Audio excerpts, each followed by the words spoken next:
I know a few good stories. They take place in a corner of America that might seem familiar, yet still manages to surprise. The settings are spectacular, the characters compelling, the action exciting, the plot lines unpredictable. I'm Tom Richardson. Join me as I explore New England's great outdoors, from Candlewood Lake, Connecticut to Caribou, Maine, from the beaches of Cape Cod to the peaks of New Hampshire's White Mountains. The stories are waiting. Let's live them on Explore New England.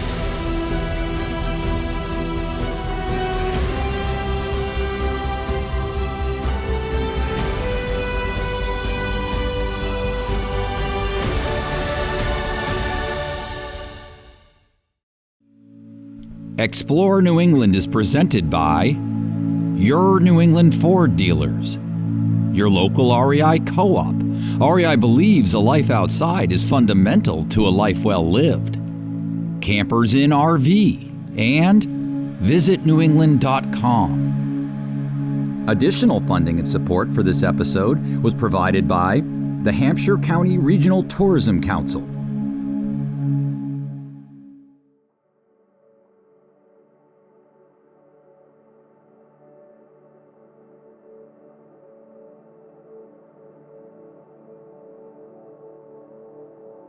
Mention outdoor adventure in western Massachusetts, and most people think of the Berkshires. However, there are plenty of outdoorsy things to do in neighboring Hampshire County, which stretches from Ware to Middlefield and sits within easy striking distance of Greater Boston, Providence, and Hartford.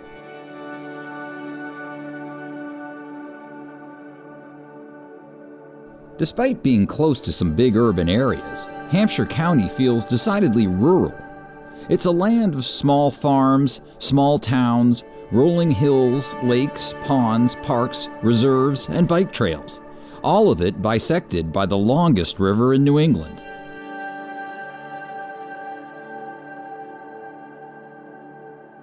All of these factors helped convince Brian Pearson that Hampshire County was a good place to establish his outfitting company, Adventure East, which offers a wide range of guided, family-friendly activities, from foraging to paddling.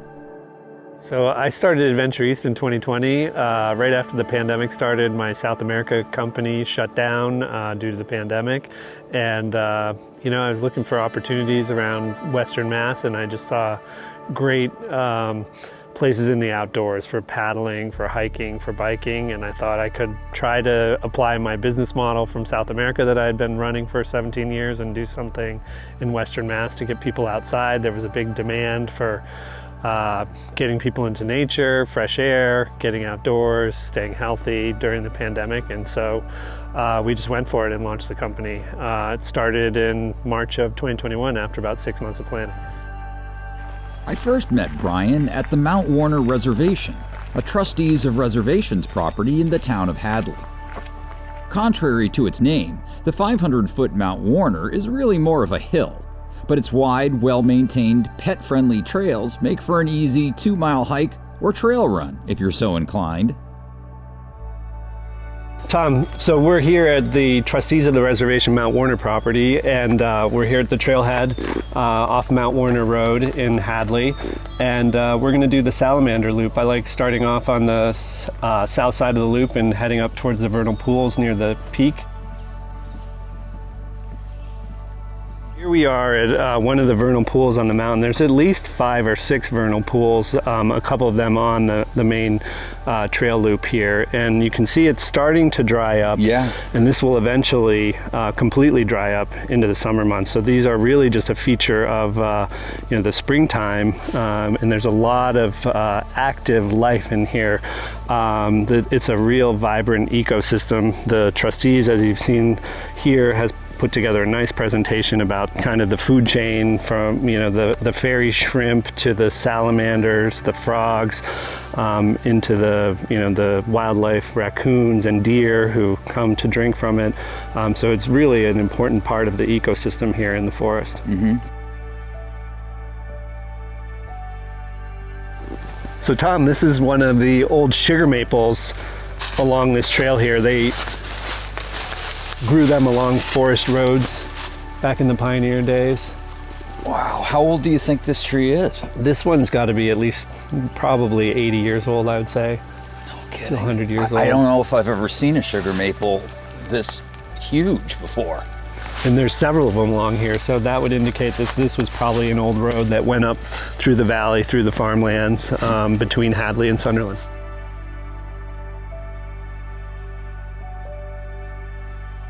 Here we are at Lewes Rock, Tom, and this is a glacial erratic put here by the Glacier Hitchcock approximately 11,000 years ago. And it's a trap rock. Trap rock gets its name actually from the German translation of steppe. And you can see that the way the rock breaks off, it's a basalt rock from volcanic activity in the Metacomet range. You can see how this basalt breaks off and creates like steps that we could climb up if we had our climbing shoes to get to the top of Lewes Rock.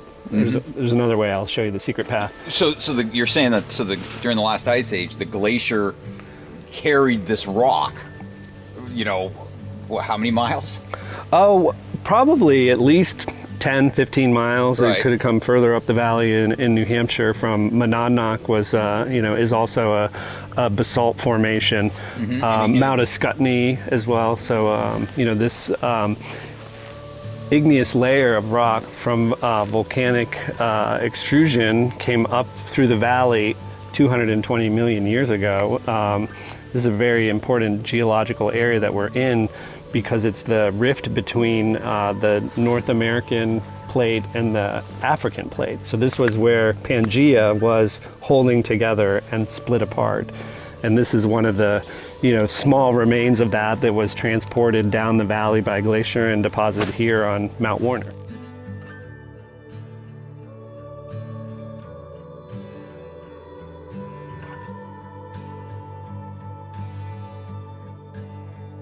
It's actually the oldest land trust in the U.S. It was created by an act of the Massachusetts Congress about 100 years ago, and they have hundreds of property throughout the state, and we're in what they call their Western Mass region, and we do a lot of programs on trustees of reservation properties as well as other local land trusts such as Kestrel, Franklin Land Trust, Hilltown Land Trust. That's been really the basis of building our business, has been partnering with these land trusts that have the responsibility for stewardship of the land, maintenance of the trails, protection of the natural resources that are on the property. So it's really exciting. The Mount Warner Reservation abuts an orchard owned by Carr's Ciderhouse. And waiting for us there was Adventure East's Jacob Lindemann, who was preparing a feast made from locally sourced ingredients. Jacob, this is Tom. How you doing? I'll tell you, I'd shake your hand, but you got some dangerous tongs there. So, and I don't want to disturb the orchard. Well, thanks. I don't want to disturb your masterpiece here. What are you cooking? We have some peppers and local chicken raised on this farm, and some lamb sausages, local made, beautiful little onions. Boy, I'll tell you, I worked up an appetite on that hike, so how about you? A great hike. We're spending a lot of time looking at all the beautiful things in the forest here. We're excited to eat.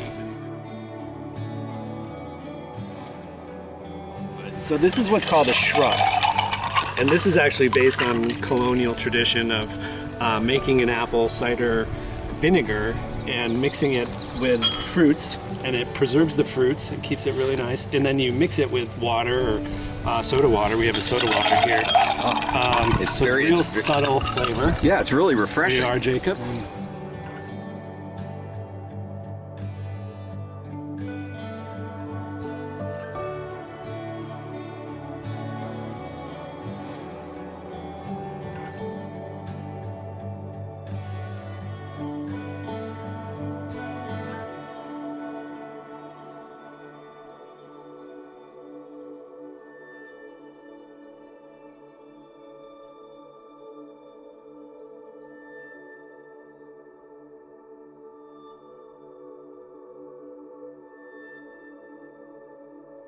All right.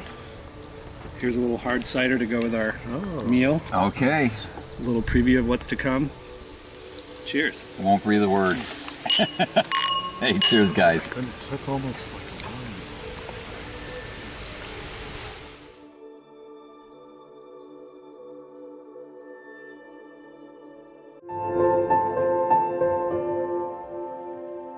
After my hike through Mount Warner Reservation and the amazing locally sourced lunch prepared by Adventure East's Jacob Lindeman, Brian Pearson and I paid a visit to the nearby Ciderhouse, owned and operated by Nicole Bloom and Jonathan Carr.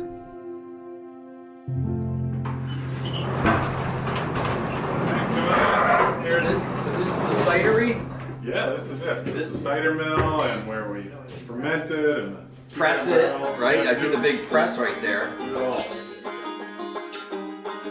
Oh, Tom, welcome to Carr Ciderhouse. This is where we make our hard cider, and on this 120-year-old cider press. Is 120 years old? It is, and in fact, back in the day, I went to grad school for pomology at UMass to study apple trees. I was looking at this textbook from the 1800s, and there's a picture of this press in it from 1892. That actual one? Yeah, it was like this exact model here. So anyway, which was pretty cool to date it. And it's like still basically the same technology and technique that they're using today, but they'd make it out of like stainless steel and a welded frame and everything. But this is an oak frame, and it's just. That's a piece of history. It is, and it works great. Hey, if it broke, don't fix it, right? Yeah. Mentality. So was it here when you bought the farm? No, in fact, we trucked it in from Ohio. Ohio? There's the company that manufactured these was called the Mount Gilead Cider Press Company, and they eventually got out of making cider presses and went into hydraulic machinery and equipment. But there's a lot of these kicking around Ohio because that's where the company was based. And so we found this old couple who were very excited to hand it on to somebody who was going to use it because they were retiring and their kids were out of the business. So.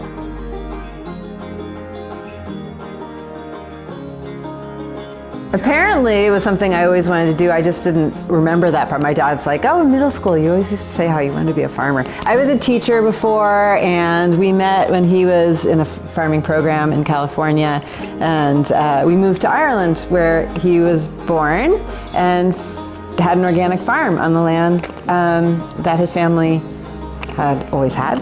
And and definitely became something that I knew I just wanted to do more and more. And then as we both were able to stop working in other fields, after we moved back here, obviously we had day jobs. It's just kind of really become all we talk about and do. No, I mean, it's a long process. It's like you have an orchard, you're planting trees. Trees take a long time to grow, so you have to start this out with the long view. Because it's like maybe everything we're doing here is really for our kids, Yeah. It's like we're looking at it like that. Carr's Ciderhouse sells its artisanal products online, as well as at its roadside farm shop on River Drive in Hadley. Items include cider syrup, hard cider, cider jelly, switchel, cider vinegar, elderflower shrub, and elderflower syrup. They also offer a great cookbook filled with 127 cider-enhanced recipes.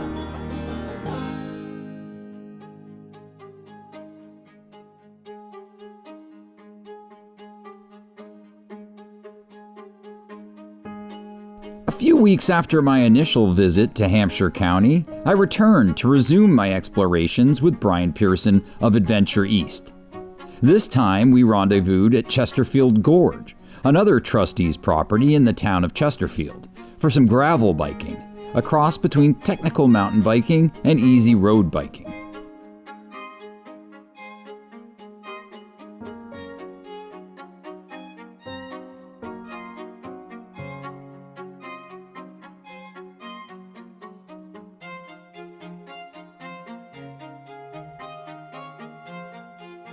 So here we are at the Chesterfield Gorge, a trustee's property, really cool. It's about, 400 yards here. It's, a 300-foot deep canyon. This is the Westfield River, wild and scenic river. We're on the East Branch. We'll follow this down 7 miles on our bikes and really be able to check it out along the shore. A dirt road runs along the Westfield River, starting at the Gorge and stretching 7 miles to the floodplain above the Knightville Dam. Along the way, it winds through the Gilbert A. Bliss State Forest and offers numerous places to stop and fish, enjoy a picnic, or take a dip in the river.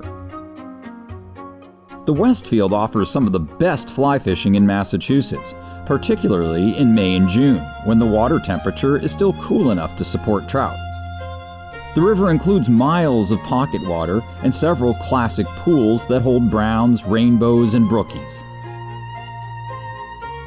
So can you just like fish all along this whole stretch that we just rode along the river? Yes, we're 2 miles into our ride, and we're still in the catch and release area on the East Branch. Yep. But all this is fishable. Oh man, Absolutely. this is gorgeous. I mean, aside from those 2 guys we saw fishing just about a mile in, I haven't seen anyone else the whole way. Right. That's great. It's really wilderness area out here. And Fish to your bike heart's to your content. heart's content. Hike, bike, swim, fish. Yeah, it's Oh, a beautiful, man. beautiful area. This is a little hidden gem I didn't know about. I'm gonna have to come back here with the Yeah, definitely. Bring the rod. the full setup. Spend a few days, right? Absolutely. We have days like this every day. Oh, do pretty you? much. Right. Yeah, Yeah. perfect weather. This is how it is in Western Mass. Nobody knows, so No one knows, right? Don't tell. I'm not gonna tell anyone. No, Brian. No, your secret is safe with me. Perfect. Yeah.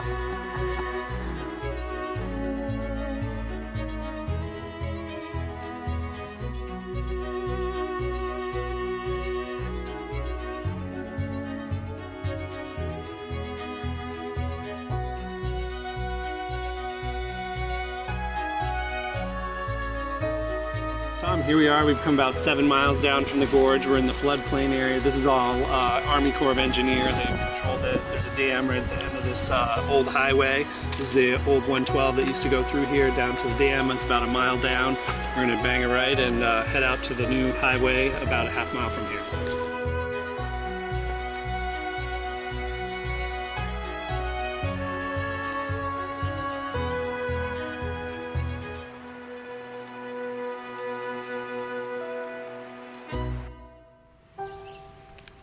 Birding is also popular along the Westfield River, particularly the floodplain at the end of the trail. As we rode through this area, Brian and I spied a yellow warbler, a black and white warbler, a red-eyed vireo, and an American redstart, among other more common species. While there are many places to enjoy gravel biking in Hampshire County, many local cyclists take advantage of the Norwottuck Rail Trail. Built on a former railroad bed used by the Boston and Maine line, the paved trail extends 11 miles from Northampton to Hadley, at one point crossing the Connecticut River and running past wetlands and farms. The multi-use trail is shared by runners, walkers, and cyclists, and is part of the longer Mass Central Rail Trail.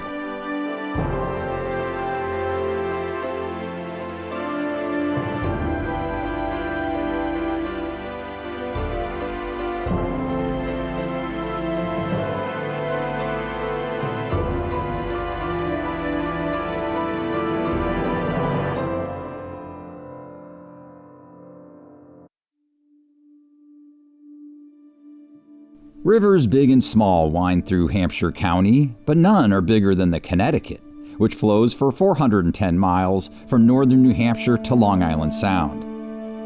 Among its many guided excursions, Adventure East offers kayaking trips on the Connecticut from Sunderland to Hatfield. Along the way, paddlers will likely see heron, egret, bald eagles, osprey, kingfisher, and deer along the banks. The cockpit of a kayak provides a different perspective on the Connecticut and gives one an appreciation of just how big a river it is. For a more intimate paddling experience, I headed east to the Swift River for a late afternoon kayak trip with guide Brad Walker. After launching at the public ramp in Belchertown, Brad and I headed upstream through remarkably clear water in which brook and rainbow trout were clearly visible. It was like paddling through an aquarium.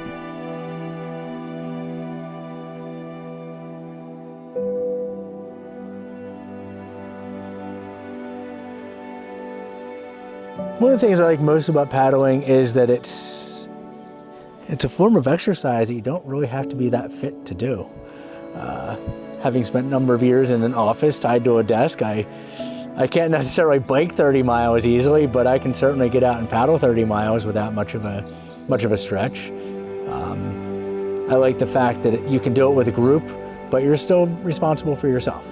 So, I mean, team sports are great, and I've played plenty of team sports, but it's kind of a good way to get into nature and get into places you can't get into on a regular basis. That's definitely one of the aspects I love about paddling here in Western Mass, is that all of this is private property on the banks. We can't get here unless we're paddling, and I mean, this is just gorgeous.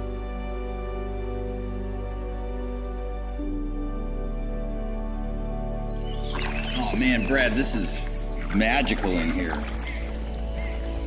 I mean, the water is unbelievably clear. I hope so. People in Boston need to drink it. That's right.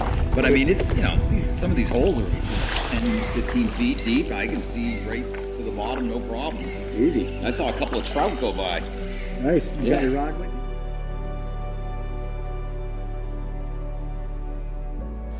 So paddling in Hampshire County, you have everything for everyone. We have small ponds. So if you just want to go out and with the family, with the littlest kids, you can hang out on a small pond. If you're into the whitewater adventure, you can really, get on rivers. I believe the Quabog is in Hampshire County. We have good Class 2 and Class 3 whitewater runs here. And if you want just the low-key adventure of the Swift River, the lower Connecticut, things like that, that's all a great way to get out and paddle. And it's accessible. Through various conservation efforts, they've put in a lot of boat ramps and legal access, because Massachusetts history is they gave up a lot of land ownership, more so than other states have. So access has been a tough spot for us, but they've worked really hard through the local and county governments and local and county conservation groups, and even statewide conservation groups like the trustees, to really open up areas of access. And you don't get that everywhere.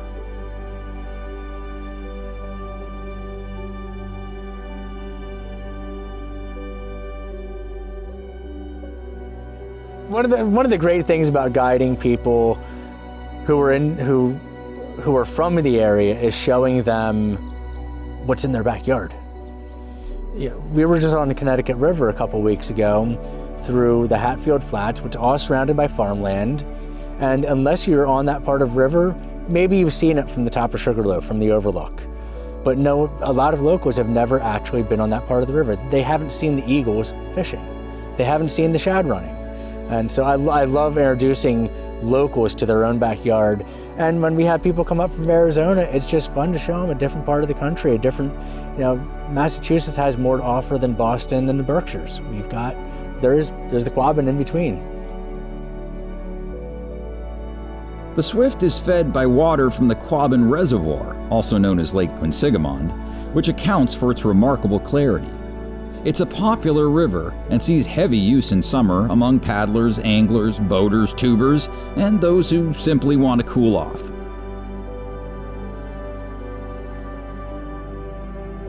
Another thing that's great about Hampshire County is just the diversity of activities you can do in the outdoors. You've got mountains to hike, you've got rivers to paddle, lakes, wetlands where we can go do a lot of bird watching, canoeing, and that sort of thing. So there's just a wide range of activities we can do out here. And it's 4-season too. We have some great skiing, cross-country skiing. People do ice climbing in the winter. So, what's really amazing is that we live in a place that, unfortunately or fortunately, depending on who you're talking to, people drive by and they're, on their way to Vermont or they're on their way to New Hampshire, and, we're 3 hours closer and we're doing all the same things here and, having a great time doing it.